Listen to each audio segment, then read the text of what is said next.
तो chapter number 5 पर आगे बढ़ते हैं और चैप्टर नंबर 5 के हम मोस्ट इंपॉर्टेंट क्वेश्चन देखने वाले हैं।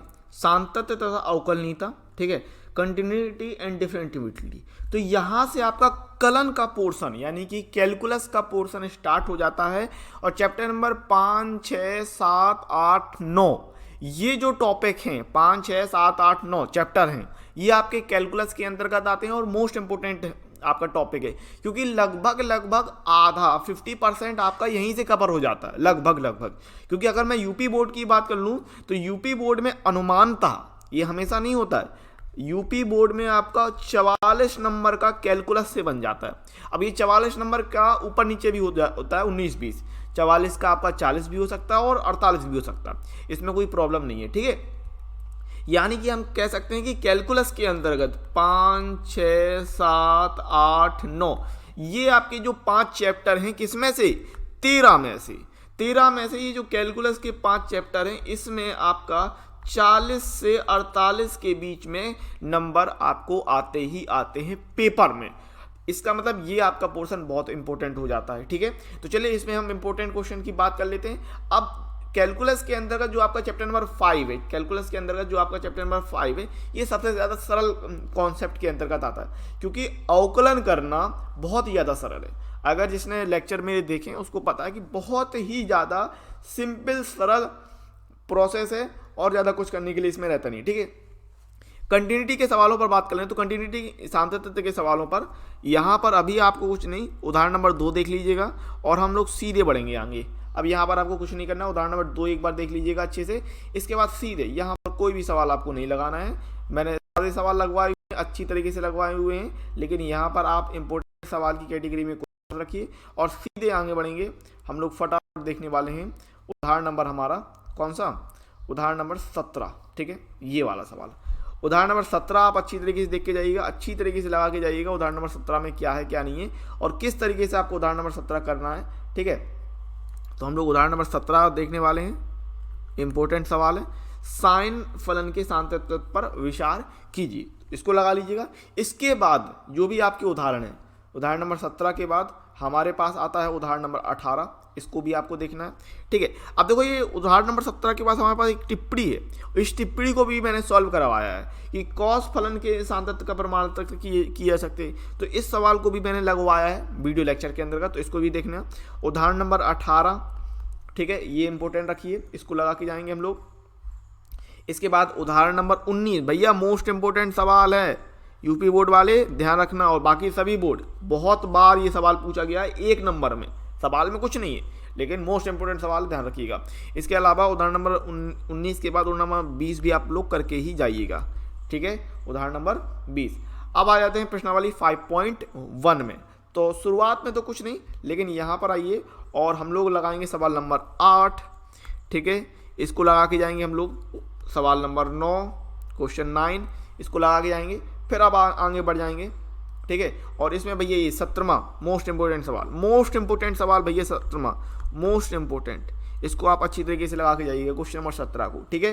देन आगे बढ़ेंगे क्वेश्चन नंबर 18, इसको आपको लगाना है, इंपॉर्टेंट है, ठीक है। देन क्वेश्चन नंबर हमारा 24, ठीक है, इसको लगाएंगे और 23 भी लगा के जाइएगा, ठीक है, 23 भी लगा लीजिए। मैंने पहले नहीं सोचा था, लेकिन अब आप क्वेश्चन नंबर 23 को भी एक बार अच्छी तरीके से देख के जाएंगे।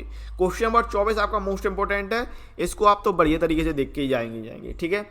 इसके बाद हम लोग लगाएंगे 25, ठीक है, 24 आपका मोस्ट इंपोर्टेंट है भैया, लगा के जाइएगा इसको। देन 25, इसके बाद 26 आपका मोस्ट इंपोर्टेंट है, इसको भी बढ़िया तरीके से लगा के जाना है आपको, अच्छी तरीके से सवाल की प्रैक्टिस करनी है 26 की, ठीक है, सुन लीजिएगा, अच्छी तरीके से देख लीजिएगा। क्वेश्चन नंबर 28 लगाइएगा, इंपॉर्टेंट सवाल बढ़िया तरीके से। देन क्वेश्चन नंबर 30, ठीक है, बढ़िया तरीके से लगाइएगा। इसके बाद हम देखने वाले हैं 31, 32, 33, 34, ये चारों सवाल आपको लगाने हैं, ये चारों सवाल आपके इंपॉर्टेंट हैं, इन सवालों को लगाइएगा, ठीक है। चलिए आगे बढ़ते हैं, अवकलनीयता, और यहाँ पर हम लोग देखने वाले हैं उदाहरण नंबर, एक ही उदाहरण देखेंगे, ठीक है। अब इसके बाद जो भी है आपका सब बहुत ही सिंपल चीज़ है, बहुत ही ज़्यादा सिंपल चीज़ है, कुछ आपको करने के लिए नहीं, ठीक है। तो अब आगे ज़्यादा बढ़ेंगे सीधे, और इसमें हम लोग उदाहरण नंबर कौन सा देखने वाले हैं, उदाहरण नंबर 23 लगा लीजिएगा भैया, ठीक है, उदाहरण नंबर आप 23 लगा लीजिएगा, क्योंकि अब जो है वो अवकलन के सवाल हैं, और अवकलन के सवाल मैं कह सकता हूँ अगर जिसने अच्छे से थोड़ा बहुत देखा है उससे अवकलन के सवाल बहुत अच्छी तरीके से बन जाएंगे। अब देखिए नन्नी मुन्नी सी एक्सरसाइज है 5.2, क्या है इसमें यार 10 सवाल हैं, तो अगर मैं कहूँ इन सवालों को लगाने के लिए कुछ नहीं है, आपने अच्छे से लगा लिए होंगे। इंपॉर्टेंट सवाल की बात करूँ तो क्वेश्चन नंबर 4 और 8 लगा के जाइएगा, क्वेश्चन नंबर 4 और 8। अब इन सवालों को लगाना बहुत ही ज़्यादा सिंपल है, आप ये समझिए कि बिल्कुल फुद्दू से सवाल है, फुद्दू जरा से, ठीक है। आगे बढ़ेंगे और इसमें आप उदाहरण नंबर 24, भैया मोस्ट इंपोर्टेंट है, लगा के जाइए, कई बार आया है, ठीक है। उदाहरण नंबर 24, देन उदाहरण नंबर 25, कुछ नहीं है सवाल में, इसको भी बढ़िया तरीके से देख लेंगे हम लोग, ठीक है, लगा के जाइएगा उदाहरण नंबर 25। अब हम लोग आएंगे प्रश्नावली पर, ठीक है, प्रश्नावली एक्सरसाइज 5.3, ठीक है। अब देखिए ये भी बहुत ही छोटी सी एक्सरसाइज है, और इसमें छोटी सी एक्सरसाइज होने के साथ साथ मैं इसमें सिर्फ ज़्यादा कुछ बताने भी वाला नहीं हूँ, ठीक है। आप सिर्फ क्वेश्चन नंबर 10 लगा लीजिएगा, ठीक है, एक ही सवाल पर्याप्त रहेगा, क्योंकि उदाहरण तो आपने लगाए और आपसे अवकलन आसानी से बनती है। अब देखो इन सवालों में यार अवकलन करने में क्या है, इन सवालों में कुछ नहीं है अवकलन करने में, ठीक है। तो इसमें आप उदाहरण नंबर 10 भी बहुत ही ज़्यादा सिंपल है, ज़्यादा ऐसा कोई खास कठिन सवाल नहीं है, ठीक है। सो आगे बढ़ेंगे फटाफट आगे बढ़ते जाएंगे, और हम लोग देखने वाले हैं उदाहरण नंबर, ठीक है, उदाहरण देखने वाले हैं कौन सा, उदाहरण नंबर 29। अब देखो उदाहरण नंबर 29 में हमारे पास 4 सवाल हैं, ठीक है, मिल गया आपके पास उदाहरण नंबर 29, दिख रहा है आपको उदाहरण नंबर 29। उदाहरण नंबर 29 के अंतर्गत आपके 4 सवाल है। अब मैं आपसे कहूँ कि ये 4 सवाल कठिन है, एक भी सवाल कठिन नहीं है, ठीक है। तो ये चारों सवाल लगा लेंगे, उसमें भी हम लोग क्वेश्चन नंबर 2 और 4 इसको हम लोग मोस्ट इंपोर्टेंट में रखेंगे, ठीक है, ये तो आपको लगा ही लेने हैं, ठीक है, इनको आप देख लेना, सवाल बहुत ज़्यादा सरल है। 29 के बाद 5.4, ठीक है। सो 5.4 के अंतर्गत हम लोग 6वां और 8वां लगा लेंगे। देखिए छोटी नन्ही मुन्नी सी एक्सरसाइज है, एकदम सरल एक्सरसाइज है, तो लेकिन ये लगा लेंगे हम लोग, ठीक है, 6वां और 8वां। आगे बढ़ेंगे 5.5 के अंतर्गत आप लोग उदाहरण नंबर पे आएंगे, और इसमें हम लोग उदाहरण नंबर 31, ये आपका आया हुआ सवाल है भाई, ये एक फॉर्मूले की तरह है, आपको पता है e⁻x का हम लोग फॉर्मूला सीखते हैं, e⁻x log a, ठीक है, ये फॉर्मूला सीखते हैं, ये फॉर्मूला ही आपकी, और ये आपका सवाल आया हुआ है, इसको इंपॉर्टेंट रखेंगे और इसको आप लगाएंगे। इसके बाद हम लोग 32 और 33 भी लगा लेंगे, उदाहरण नंबर 32 आप लगा लीजिएगा, ठीक है, इसको टिक मारते हैं। और उदाहरण नंबर 33 आपका थोड़ा लॉन्ग है, लेकिन सरल सवाल है, ज़्यादा कठिन नहीं है, ठीक है, लॉन्ग जरूर है, मतलब लेंदी है, प्रोसेस लेंदी है, लेकिन सवाल सही है, ठीक है। अब आ जाते हैं हम लोग प्रश्नावली पर, एक्सरसाइज 5.5 की बात कर लेते हैं। तो इसमें आपके सवाल जो दिए हैं वो लगा लेते हैं। तो इसमें आप लोग लगा लिए तीसरा, ठीक है, तीसरे के बाद 7वां,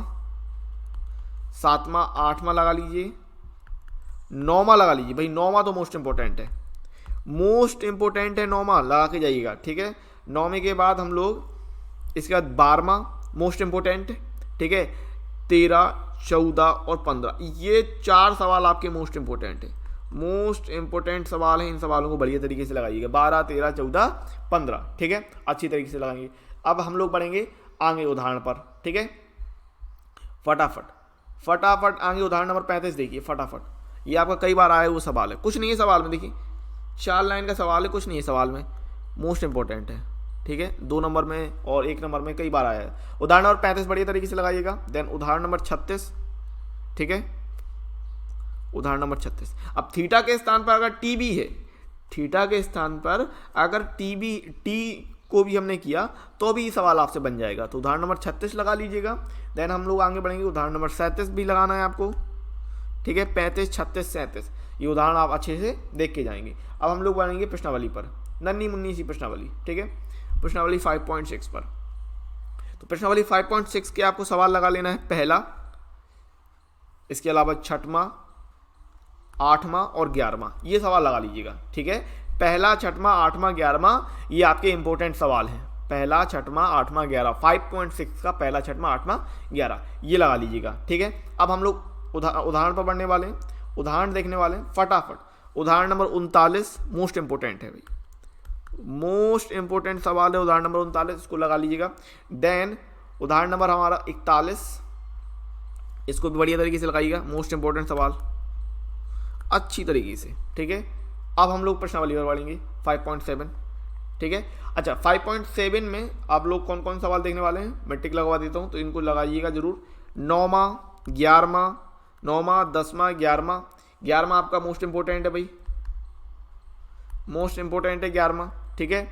इसके अलावा 12 13 14, ठीक है, और हमारा 17वां, ठीक है। ये सवाल आप जरूर लगा लीजिएगा, इन सवालों को आपको लगा लेना है। 9 10 11, इसके अलावा 12 13 14 17, ये सवाल लगा लीजिएगा, ठीक है। चलिए आगे बढ़ते हैं। अब देखो मध्यमान प्रमेय और लैग्रांज प्रमेय जो है, mean value theorem, Lagrange theorem, ये आपका यूपी बोर्ड में तो आने से रही, यूपी बोर्ड में हट गई है, तो यूपी बोर्ड में आना नहीं है, और बहुत ही नन्ही मुन्नी सी एक्सरसाइज है, तो इसमें आपको ज़्यादा कुछ करने के लिए नहीं। वैसे मैंने बता दिया है, मध्यमान प्रमेय और लैग्रांज प्रमेय के जो मेरे लेक्चर हैं वो डले हैं, तो उनको आप देख लीजिएगा।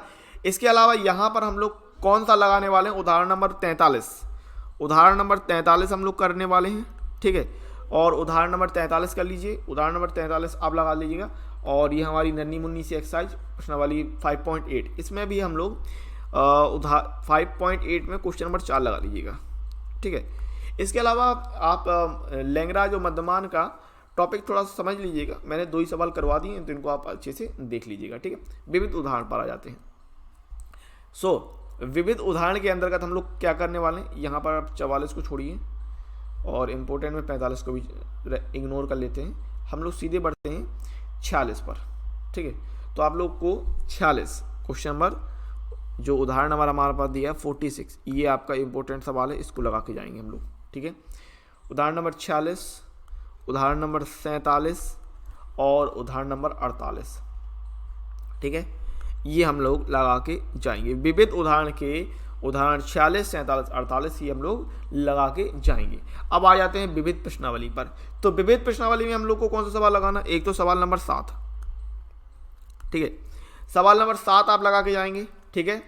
देन सवाल 7 के बाद हम लोग सीधे बढ़ते हैं, इसमें आपका ये बहुत ही बढ़िया सवाल है भाई, क्वेश्चन नंबर 14, ठीक है, क्वेश्चन नंबर 13 14 ये आप लगाइएगा। बहुत ही क्वेश्चन नंबर 14 भाई मोस्ट इंपोर्टेंट सवाल है, मोस्ट इंपोर्टेंट सवाल है। और ये देखो मैंने विविध अभी नहीं कराई है हाल फिलहाल में, लेकिन मैं आपसे चाहूँगा कि मेरी एक मोस्ट इंपोर्टेंट क्वेश्चन की सीरीज डली है, ठीक है, उसमें ये चैप्टर नंबर 5 के अंतर्गत ये क्वेश्चन बहुत अच्छी तरीके से सॉल्व किया गया है। मैं बता देता हूँ सवाल को करना किस तरीके से, मोस्ट इंपोर्टेंट सवाल है, और अगर आपने नहीं लगाया होगा तो मैं गारंटी कह सकता हूँ ये सवाल आपसे नहीं बनेगा, ठीक है। समझ रहे हैं बात मेरी। इस सवाल को मैं समझाए देता हूं क्योंकि मैंने विविध नहीं कराई है, कुछ नहीं है सवाल में। देखिए ये आपको दिया ना x√1 plus y under root 1 plus x बराबर 0, ये आपको दे रखा है ना। तो क्या करना है, ये y1 प्लस x है ना, इसका ट्रांसफर कर लेंगे, y1 प्लस x को हम लोग पक्षांतर कर लेंगे। जब पक्षांतर करेंगे तो x√1 प्लस y बराबर minus y under root 1 plus x आएगा, ठीक है। देन उसके बाद हम इसका स्क्वायर कर लेंगे, क्या कर लेंगे, होल स्क्वायर, ठीक है। होल स्क्वायर करने के बाद एक छोटा सा सिस्टम बनेगा आपका, जो भी सिस्टम बन रहा हो, या तो x प्लस वाई बनता है या x माइनस वाई बनता है, मैं पूरा नहीं कराऊंगा, उसको हम हटा देंगे क्योंकि वो आपके गुणनखंड हो जाएंगे ना। आप इसका होल स्क्वायर करेंगे, सुन लिया मेरी बात। देखो y under root 1 plus X का हमने दूसरी तरफ पक्षांतर कर लिया, ठीक है, दोनों पक्षों का वर्ग कर लिया, ठीक है। इसके बाद हम एक साइड ले आएंगे सब कुछ, ठीक है।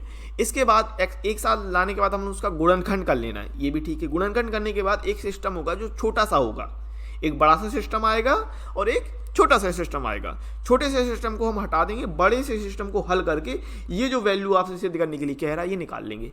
उदाहरण नंबर ये क्वेश्चन नंबर 14 भैया मोस्ट इंपोर्टेंट है, लगा के जाइएगा अच्छे से, क्योंकि अगर आपको ये पहली बार दिखा तो आपसे ये मैं गारंटी कह सकता हूँ ये सवाल आपसे नहीं बनेगा, ठीक है।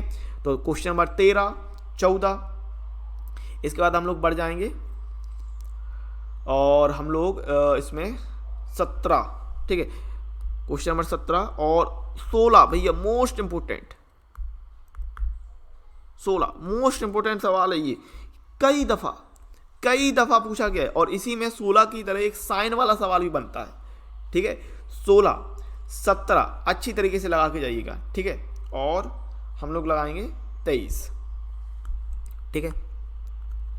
तो भाई जो मैंने आपको इंपॉर्टेंट सवाल लगाए उनको तो बढ़िया तरीके से आपको देख लेना, अच्छी तरीके से उनकी प्रैक्टिस कर लेना है, ठीक है। तो ये चैप्टर नंबर 5 के आपके मोस्ट इंपोर्टेंट क्वेश्चन हो गए। तो एनसीईआरटी किताब से चैप्टर 5 के लिए आपको कौन से मोस्ट इंपोर्टेंट क्वेश्चन कर लेने हैं उस पर हम लोग एक बार फिर से देख लेते हैं। और मैंने एक बार इनको एक साथ ले लिया ताकि आपको कोई प्रॉब्लम ना हो। तो चैप्टर नंबर 5 कंटिन्यूटी एंड डिफरेंटिबिलिटी के most important question NCERT book से आप टिक लगा लीजिए। उदाहरण कौन कौन से आपको करके जाना है रिवीजन के तौर पे। क्वेश्चन नंबर 2, 17, 18, 19, 20, 23, 24, 25, 29, 31, 32, 33, 35, 36, 37, 39, 41, 46, 47, 48 ये क्वेश्चन कर लेने हैं आपको उदाहरण की। इसके बाद प्रश्नावली 5.1 प्रश्नावली 5.1 में क्वेश्चन नंबर 8, 9, 17, 18, 24, 25, 26, 28, 30, 31, 32, 33, 34 ये कर लीजिए। प्रश्नावली 5.2 में आप क्वेश्चन नंबर 4, 8 लगा लीजिए। प्रश्नावली 5.3 के अंतर्गत आप क्वेश्चन नंबर 10 लगा लीजिए। प्रश्नावली 5.4 में आप क्वेश्चन नंबर 6 और 8 लगा लीजिए। प्रश्नावली 5.5 में आप क्वेश्चन नंबर 3, 7, 8, 9, 12, 13, 14, 15 लगा लीजिए। प्रश्नावली 5.6 में आप क्वेश्चन नंबर 1, 6, 8, 11 लगा लीजिए। प्रश्नावली 5.7 के अंतर्गत आप क्वेश्चन नंबर 9, 11, 12, 13, 14, 17 लगा लीजिए। और प्रश्नावली 5.8 के अंतर्गत आप क्वेश्चन नंबर 4 लगा लीजिए। विविध को जरूर करके जाइए, विविध से आप क्वेश्चन नंबर 7, 17, 23 लगा के जाएंगे। तो एनसीईआरटी किताब से मोस्ट इंपोर्टेंट क्वेश्चन में आप इतने सवाल रिवीजन के तौर पे जरूर से जरूर लगा के जाइए। 100 आउट ऑफ 100 के लिए आखिर आप क्या पढ़ें, किस तरीके से पढ़ें ताकि आपके 100 आउट ऑफ 100 आ सकें कक्षा 12 गणित के अंतर्गत।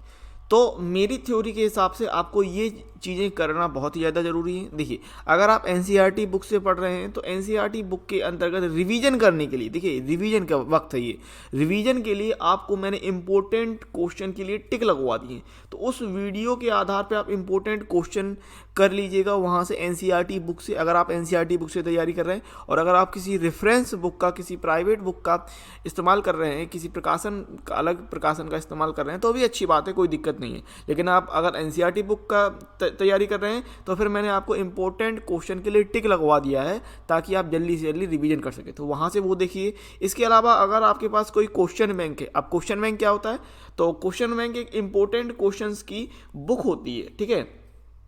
इसे यूपी बोर्ड में क्वेश्चन बैंक के नाम से जाना जाता है। जो इंपॉर्टेंट क्वेश्चन की हमारे पास बुक होती है इसे यूपी बोर्ड में क्वेश्चन बैंक के नाम से जाना जाता है। इसके अलावा इसे राजस्थान में इसे आइडिया के नाम से जाना जाता है। तो अलग अलग बोर्ड में अलग अलग नाम से जाना जाता है, आप उसको जरूर पढ़ें। इसके अलावा आप अनसॉल्व्ड लगाएं, ठीक है।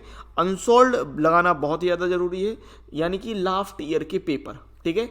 अनसॉल्व्ड आप हर हाल में लगाएं। अगर आपके पास समय कम है तो कम से कम, अभी अगर जितना भी आपका समय है तो एक पेपर तो आपको लगा के जाना ही है, ताकि आपको पता चले कि जो आपका पेपर आता है वो किस तरीके से आता है। और अगर आपके पास थोड़ा सा समय है तो कम से कम 3 से 5 पेपर आप जरूर सॉल्व करके जाएं। और जितने ज़्यादा आप पेपर सॉल्व करेंगे उससे उतना ही आपको एक्सपीरियंस होगा, आपको पता चलेगा कि पेपर किस तरीके से आता है, क्वेश्चन कहाँ से किस तरीके से क्वेश्चन पूछे जाते हैं। तो ये ज़रूरी है। तो इतना आप कर लेते हैं और अगर थोड़ी सी आपको किस्मत अच्छी रही और पेपर आपका बहुत बढ़िया आ गया, ज़्यादा कठिन नहीं आया पेपर, क्योंकि कभी कभी पेपर बहुत कठिन दे दिया जाता है, अगर पेपर सिर्फ मॉडरेट आया या थोड़ा सा स्लाइटली सिंपल आ गया तो आपको 100 आउट ऑफ 100 आने से कोई नहीं रोक सकता। इसके अलावा ये तो कोई किस्मत की बात, अगर थोड़ा सा सिंपल पेपर हो गया, लेकिन अगर आपने जी तोड़ मेहनत करी है, झोला छाप बोरा फाड़ के मेहनत करिए, तो फिर आपको 100 आउट ऑफ 100 लाने से कोई नहीं रोक सकता। तो ये सारी मेरी एक थ्योरी है, जहाँ पर आपको ज़रूरी है कि आप एनसीईआरटी बुक में मेरे द्वारा जो इंपॉर्टेंट क्वेश्चन टिक लगाए हैं वो अच्छे से तैयार कर लें। इसके अलावा आप क्वेश्चन बैंक देख सकते हैं और आप अनसॉल्व्ड देख सकते हैं। अनसॉल्व्ड आप जरूर देखा करें लास्ट ईयर के पेपर, और वहाँ से आप तैयारी जरूर करें। खास बात जरूरी ये है कि आपने अपना सिलेबस किस तरीके से तैयार किया है, इस बात को जरूर ध्यान रखें कि सिलेबस आपको आपके बोर्ड के अनुरूप, जो आपके बोर्ड ने कम या ज़्यादा जो भी किया है उस अनुरूप आपने अच्छी तरीके से तैयारी की हो और आपके दिमाग में आपका सिलेबस जरूर हो। तो इस प्रकार से यह वीडियो यहीं समाप्त होता है। उम्मीद है वीडियो आपको बहुत पसंद आया होगा। यदि वीडियो आपको अच्छा लगता है तो हमारे चैनल को सब्सक्राइब करने के साथ साथ वीडियो को लाइक शेयर कमेंट्स करना मत भूलिएगा। चैनल को सब्सक्राइब कर लीजिए, बेल नोटिफिकेशन को ऑल सेलेक्ट जरूर कर लीजिए ताकि जो भी नया वीडियो आपको मिले उसका नोटिफिकेशन आपको तुरंत मिल जाए और आप अपनी वीडियो लेक्चर के साथ, अपनी क्लास के साथ अपडेटेड बने रहें। अगर आपको वीडियो अच्छा लगा है तो वीडियो को लाइक शेयर कमेंट जरूर करें। और अगर आप लाइव क्लासेस को ज्वाइन करना चाहते हैं, लाइव क्लासेस को अटेंड करना चाहते हैं तो हमारी एप्लीकेशन को जरूर डाउनलोड करें, जिसका लिंक आपको डिस्क्रिप्शन में मिल जाएगा, या फिर आप प्ले स्टोर में भी सर्च कर सकते हैं एक्सपी क्लासेस, वहाँ से भी आप हमारी एप्लीकेशन को जरूर डाउनलोड करें। लाइव क्लासेस के साथ साथ वहाँ पर आपको फ्री पीडीएफ, नोट सॉल्यूशन और एक डेडिकेटेड व्हाट्सएप ग्रुप भी प्रोवाइड किया जाता है, ताकि जो भी कुछ आपका डाउट हो आप अपने डाउट को उस व्हाट्सएप ग्रुप के थ्रू पूछ सकते हैं और अपनी क्वेरी को सॉल्व कर सकते हैं। यदि आप हमसे जुड़ना चाहते हैं तो हमारे सोशल मीडिया प्लेटफॉर्म को जरूर फॉलो करें।